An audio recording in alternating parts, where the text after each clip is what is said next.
Hey everybody, this is Terrence Lamont. What we are valuable today is April the 5th, 2016. And so I am really, um, how can I say this? I'm happy, for one thing, that I am able to do this. And I also know that there's lots of people out there in the world who want certain things to be a certain way. And when I started We Are Valuable, that was why I started it, was because I wanted things to be a certain way.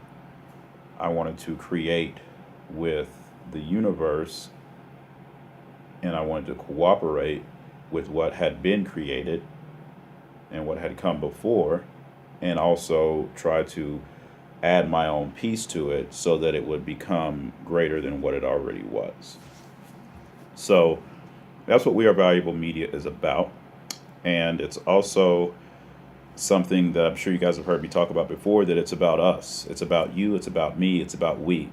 So no one person is the reason why I do these videos. So whenever there is a question or an answer or a desire or a discussion that comes up in the world, I try to make a video about it, and that way I can put my energy out into the universe in a different way, to be more unique than what I am if I'm not trying to create something. So I'm creating something, but I'm also creating it for more than just me. It's a larger global perspective that I have. So that's what I'm mainly trying to focus my attention on. And I think that there are lots of people who have lived like that and who have been successful. So what I would like to do is also follow in their footsteps. And you know that there are some famous people out there and some people who have high energy and some people who know how to use their charisma, their heart, their desire, and their love to reach people. And what I want to do is also follow in their footsteps. So I want to combine those energies. Um, yeah, so that's what We Are Valuable is about. It's very simple. I'm happy to be able to do it. And also, I have my tagline at the end of every video. I say, I want you to exist more than I want you to breathe. And I just wanted to explain that because I think that's pretty cool. I was dreaming one night and remembering a dream, in a dream, and remembering it, knowing I was dreaming, watching the dream. And I was able to watch it from a perspective of as if I wasn't there, because I wasn't actually in the dream. I was watching the scene play out with actually Tupac Shakur. He was in my dream, and his son was in my dream. Now he never actually had a biological son that I know of, so this was a construction of my mind, obviously, in all ways, shape, and form, because it was my dream.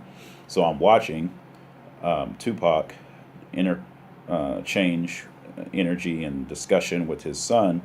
Basically, what had happened, it was a big storyline that was playing out, where Tupac had decided that he wasn't going to be the same that he was before he died. He wasn't going to be a thug. He wasn't going to cuss and attack people and talk about hate as much as he did towards the end of his life, where he wasn't always like that, but there was a lot of that was like juiced up, towards the end of his life.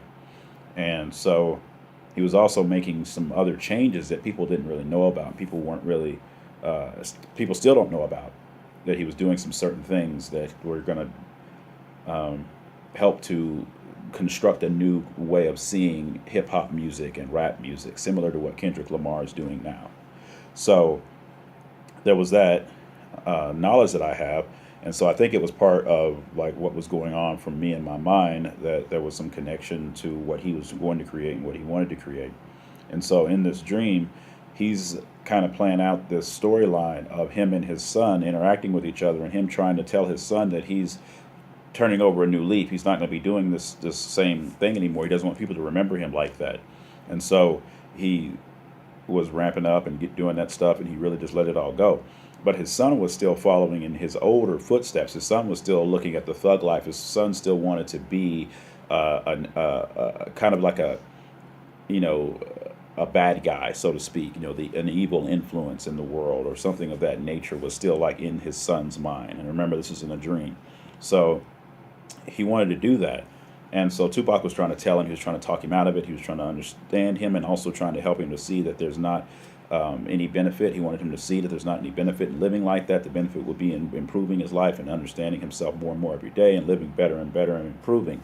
And that was just how the dream was going. It was just like that was that type of discussion and that type of interaction that they were having. And then towards the end of the dream, his son is on a balcony and it's over a beach. And Tupac is on the bottom of the beach.